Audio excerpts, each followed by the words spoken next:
Hello and welcome to the Story Behind the Stories, your weekly look at the pages of the Neepawa Banner Press. I'm Eoin Devereux, news reporter with the Banner Press, welcoming you once again to the show. And joined this week by Kira Paterson, reporter with the Banner Press as well.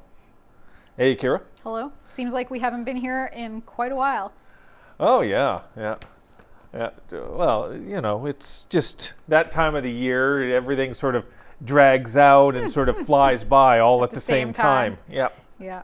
That's the way summer is, or spring. Well, and the way the timing worked out, like the last few weeks have been weird where you've been on and then you were off. So then I was with Casper and then Casper was with Ken at one point. So it feels like I haven't been on the show with you for quite a while, but I don't know when the last time was. Yeah. Well, we'll see how it rolls there. We'll see if the old chemistry still works. But fortunately, the paper makes it a little bit easy for something like that because there's actually a fair amount of information in there. The A section is just 16 pages. I say just 16 pages, but it's cram-packed with information. It is a two-section paper, though, this week, and we're going to get to that second section a little bit later in the show. But let's focus on the newsy portion of things first and foremost. And this very first story on the front page, Kira, you got this and you were able to get this information put together. Talk to us about this big check. Yes, this is a really exciting story and I'm glad we got to get it on the front page. I was kept in the dark right up until the day they announced it. There was a grant from the Federated Cooperatives Limited Co-op Community Spaces Fund. We very specifically want to make sure that we get that right. It's the federal version of it. It's yes. the national. Yeah. So Neepawa Gladstone Co-op presented this big check that was from the national program that is all of the co-ops in Western Canada that do this program, and the money is distributed by the Federation or whatever. So it's not your co-op money that's going. It's the whole group did put all their money together and distributed it. Anyway, but yeah, so the Neepawa Gladstone Co-op was at Neepawa Middle School to present them with this check from the Federal Co-op Community Spaces Fund because the Neepawa Middle School decided they needed a playground. And so they started fundraising, and it was mainly the Parent Advisory Council that was doing all this fundraising, and they really focused hard on it since the beginning of this school year in September. And they had talked to businesses and organizations and got some grants, and they did some gift card sales and that kind of thing. And then they had raised about $96,000, and then they got this giant check for $100,000 from the Co-op Community Spaces Fund, and that put them over the edge. They had planned to fundraise about $150,000, and now they have almost $200,000 that they're going to be able to use on this brand new playground that's going to be on the grounds there for the grades 5 to 8 kids. They're going to be able to do some fun stuff outside now instead of just, kicking grass. Go out and play. Exactly. They can buy an extra slide or two.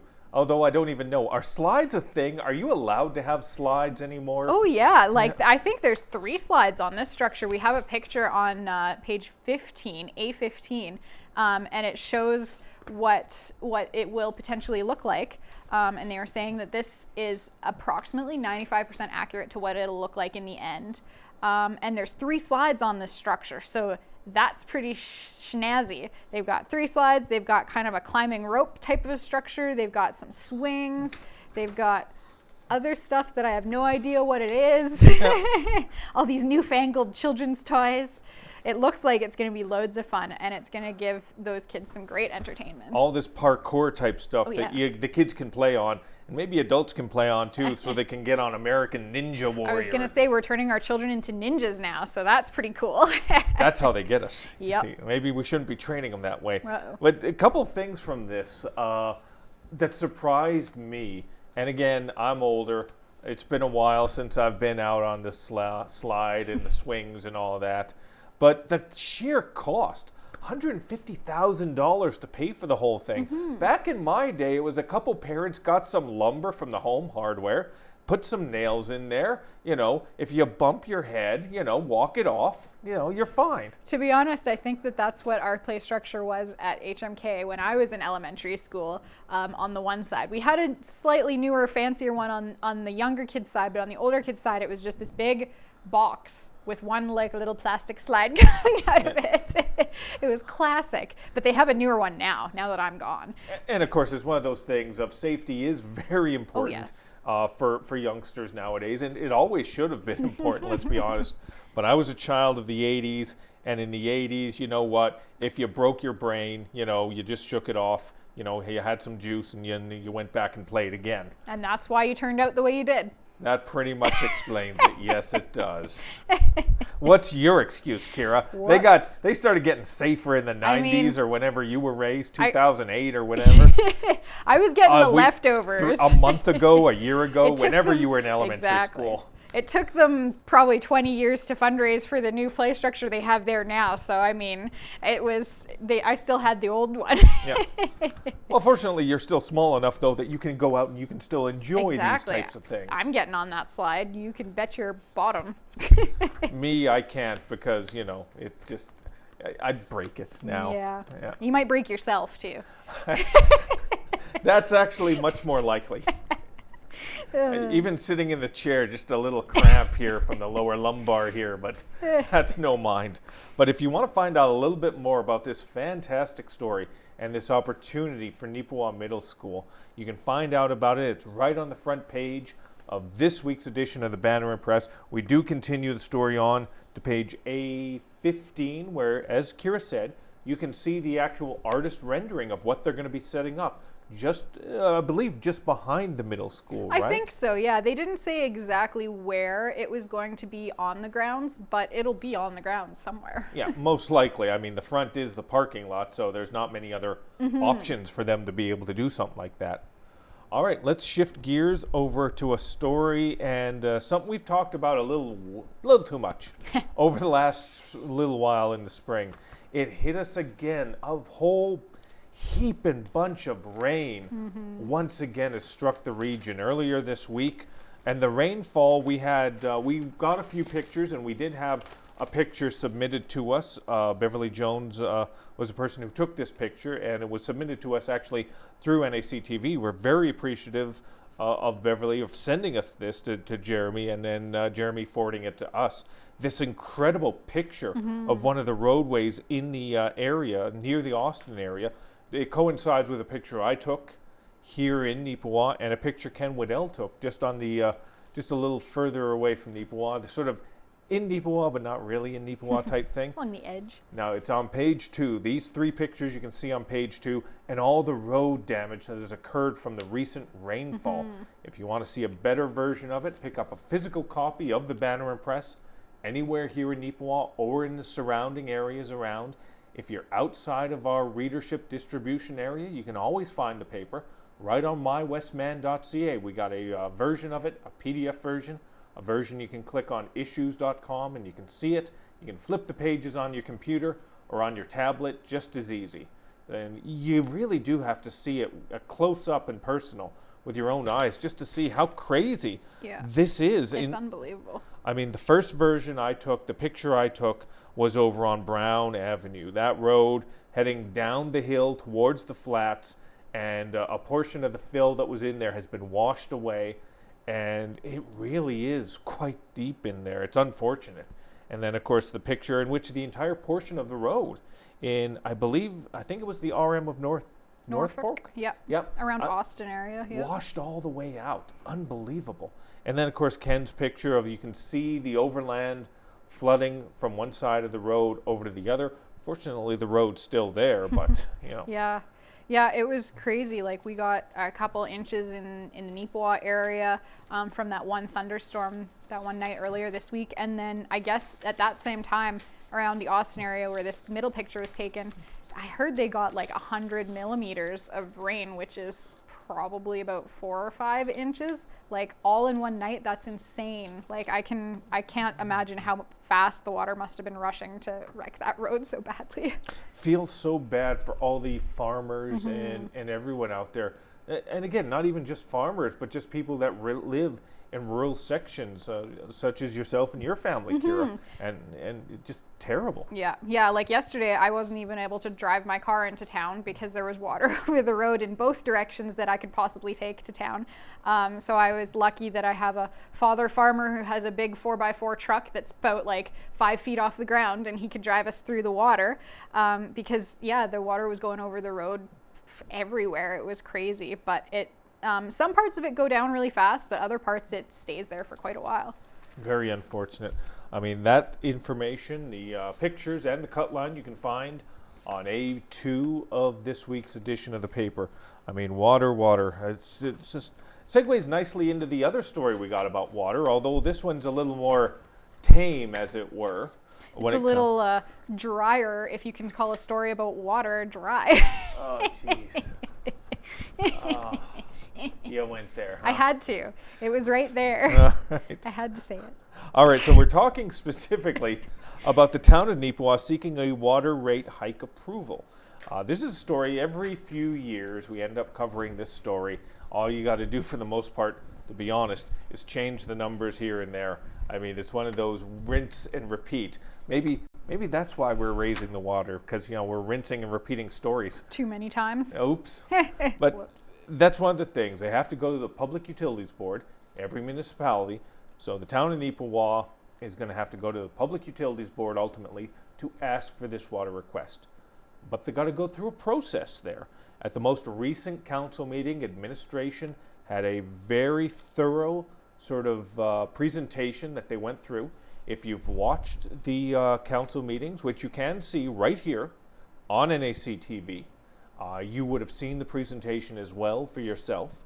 I lay out the basics of it for you, though, in the story, which you can find on the second page of the A section. It just lays out the necessity, why they have to do it, the requirements that are in it, and the process it goes through.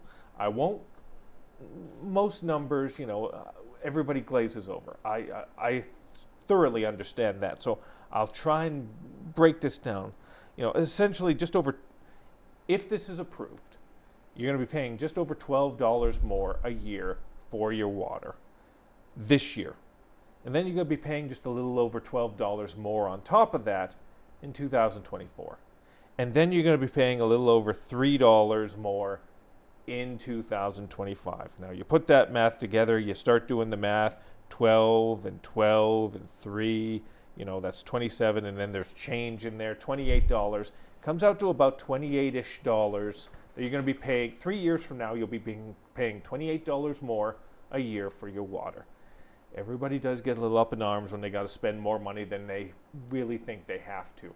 But the fortunate thing is in the grand scheme of things, we're still relatively, Kira, middle of the road when it comes to how much we pay for water every year compared to a lot of other communities. Okay. They did a presentation in there where they compared us to Thompson, Brandon, Winnipeg, Steinbach, Winkler, Minnedosa, Gladstone, Carberry, comparable sort of price points. Now that's why you should definitely watch NAC TV and always keep abreast of the town council meetings, because they were able to put up that graphic and explain it relatively cleanly and succinctly. So even though we're paying more, comparatively to a lot of other communities, we're not so bad. So, at least that's a fortunate thing. Yeah.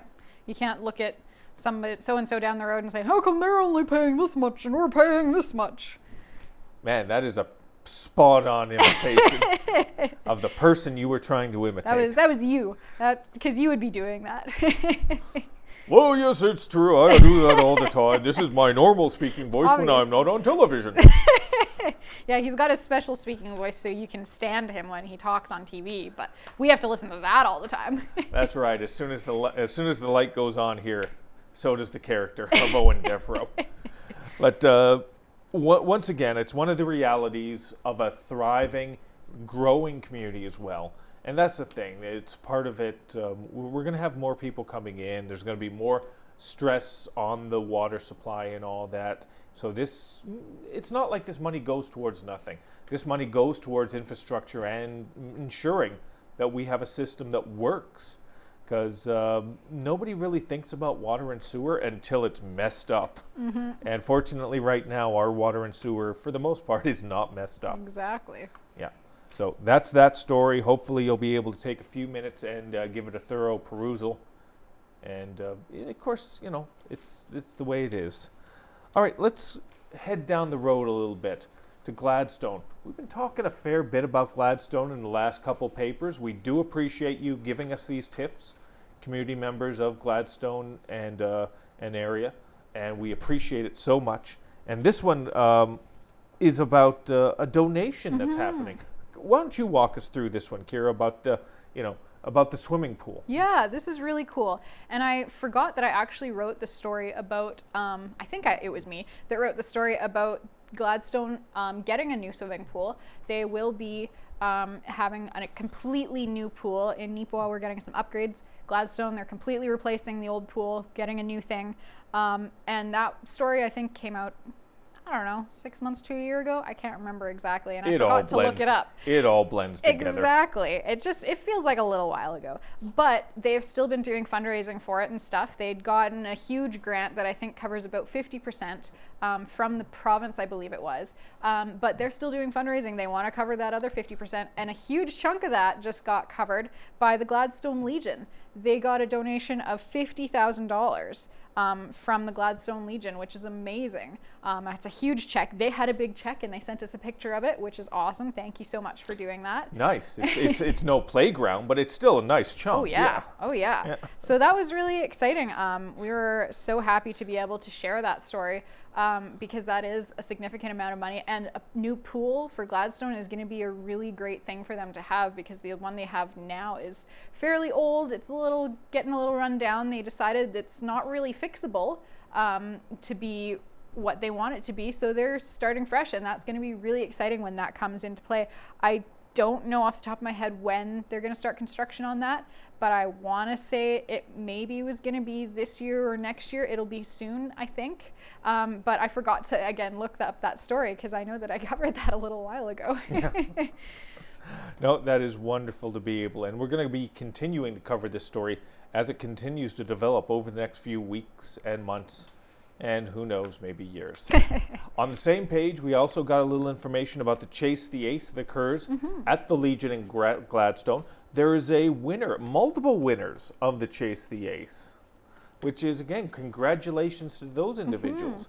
And the Legion, thankfully, sent us a photo and cut line, so we were able to share that information with you. And they got a big check too. Yep. There's big checks all over the paper this week. Oh my Lord, that's great. And I think it was down to what, 4? It was only 4 or 5 left, I think, This says there were 15 cards left. 15? Yeah, so they got real lucky. I must be thinking of something else then. That is very lucky.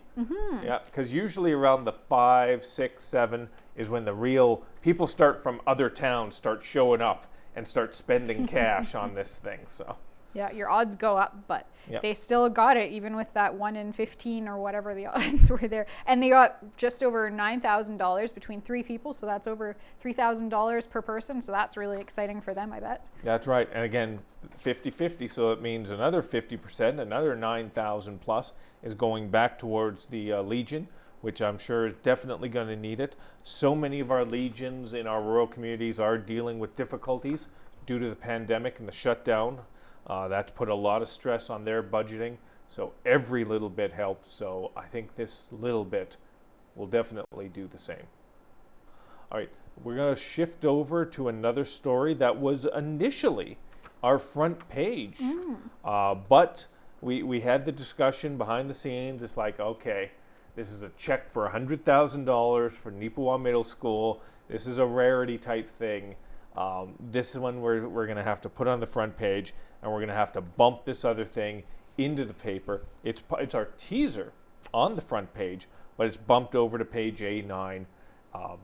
And I felt kind of bad about that because I kind of made some promises to people within Neepawa Tourism that this would probably be the front page, but then they got bumped. It was like they understood, though. It's like, yeah, it happens. So what I'm actually blathering on about is the unveiling, the official unveiling of the murals for Neepawa Tourism. We've talked about this in previous editions of The Story Behind the Story. The plan is to have about 10 murals designed, or painted, I should say, not designed, by students at NACI. So we're going to have those out and about in the community. The hope is in the downtown area so that tourists and sightseers from other communities will come to Neepawa, do a little bit of a tour on all these amazing paintings, and maybe do a little spending. Because let's face facts. I mean, it's nice to have people, friendly faces, coming into town, but hopefully they're spending some cash here as well. That's the main point. That's the big deal of what tourism is supposed to be all about. And this is a project that hopefully is going to be able to do it. I was there. I got a couple pictures of it and a part of the whole thing. And I got to say, you got to see it with your own eyes. You really do. You got to pick up a copy of the paper, because it really, even myself just holding up this this newspaper in front of you, it's not going to do them justice. It really won't. I mean, if you can just sort of see, oh, now I got to figure out how to turn towards the camera, like that. This doesn't do it justice. That's why you need to get a physical copy of the paper or check it out on mywestman.ca. The students did such an amazing job, and it was facilitated by Neepawa Tourism Board member and NACI teacher, Katie Martin. She came up with the entire concept of it. She spearheaded this and inspired it, worked throughout the entire process with tourism and with the students to make this a reality, and to see these first two done. The first was a picture initially from John Luigi? Yes, sorry, I blanked for a moment. John Luigi for the High Life Back 40. And the other one was one inspired by the NACI students. And that's the way it's going to be. I mean, half of them are going to be sort of pictures that are submitted or suggestions that are submitted to celebrate Neepawa in some way, shape, or form, whether it's our history, whether it's our current heritage, or something going on in our community right now, something that spotlights the vibrancy of our community. And the other one is going to be from students, some ideas, some concepts, something really outside the box thinking, hopefully. And I think it's going to be a great idea. The thing is, though, Kira, is that there has to be business uptake on this. Mm-hmm. So yeah. People got to get behind it. People got to want to hang it up on their wall so that the world can see it, right? That's right, because part of this as well is that these are large murals. The exact size I don't know, but it's about my height. I'm 6 foot, maybe starting to shrink a little bit. I'm getting to that age, but I still tell people I'm 6 foot tall, and I will continue to tell them that until I'm 5'1". But they're large, and they can be mounted on buildings, and the plan is to mount them on buildings in the downtown area. And there's already been some interest from a few businesses, according to Katie Martin. I had an opportunity to do an interview with her as well, and those quotes are in the story also. She says there is some initial interest, and hopefully that will inspire many businesses in and around the downtown area to be able to jump in and jump on this and make it a reality. Because you got to, when it comes to bringing in people, you do got to think a little bit outside the box, I think, Kira. Oh yeah, if you can have something unique, that draws people a lot. One question I had, though, about this that I didn't even think of when I was reading the story, but do you guys have all of the pictures chosen already for what will be over the next 5 years? That's the thing. No, we don't, because part of it as well is, let's say business A decides, you know what, I want to be a part of this.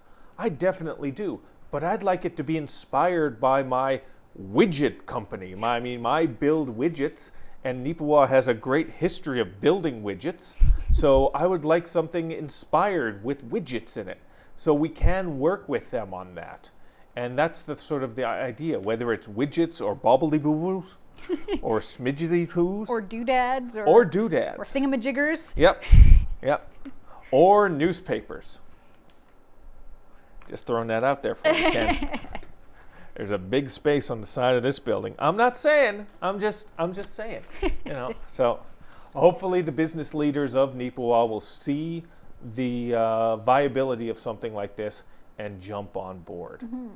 And that's sort of part of the reason as well that we ended up bumping it, because there is going to be opportunities again in the future where I'm sure there's going to be this on the front page. The very first business, I think, that jumps up and sort of says, yes, I want this, I think we'll probably be there for the official unveiling or the official hanging or whatever you want to call it. The official hanging sounds bad. Yeah, that sounds bad. But again, I mean, that's a tourist attraction too. It was at one time. Yep. We're running a little low on the time right now, so there's so many other things we couldn't talk about on this episode. Some sports-related stuff we just couldn't get to. Carberry, our Carberry page, had a lot of information to be able to cover. So we'll finish off with the B section. We've been talking about all this stuff that's in Section A. Section B, though, every single year is our special feature.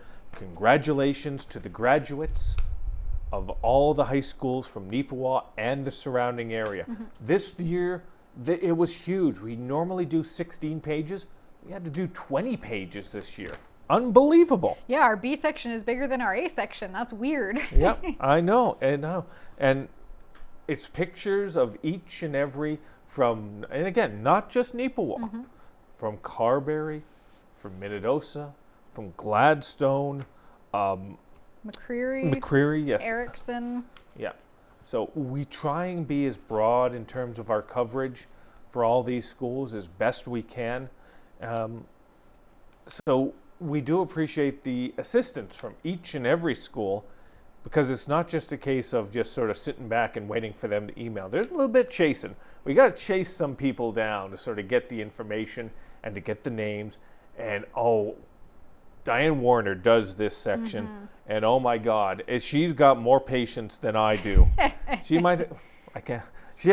When it comes to this, she might have more patience than all of us combined. Oh, I'm sure. Yeah, she somehow manages to make it through talking to like 10 or 15 different schools, getting the names, getting the pictures, getting the names to match the pictures, making sure that the principals or whoever checks them are okay with it all, and then doing all of the ads as well. So she gets all of the ad copy, she creates ads, she looks for things to put in ads. Like, she puts so much work into this section, and she does an amazing job, and we just kind of tweak it at the end to make it like just finished. We just get it at the very end of after all the work, and kind of just put the little finishing touches on, but she does all the work and she gets all the kudos for that. That's right.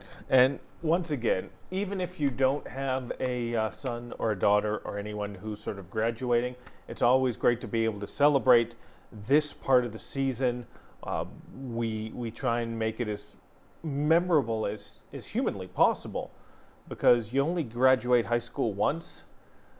As far as I know, it's been a while since I've been there, so maybe they changed the rules, I don't know. But back in my day, you only graduated high school once. So those are the type of memories we like to be able to help with. So, and in order to keep doing stuff like that, we do need your help as we wrap up our latest edition of the Story Behind the Stories.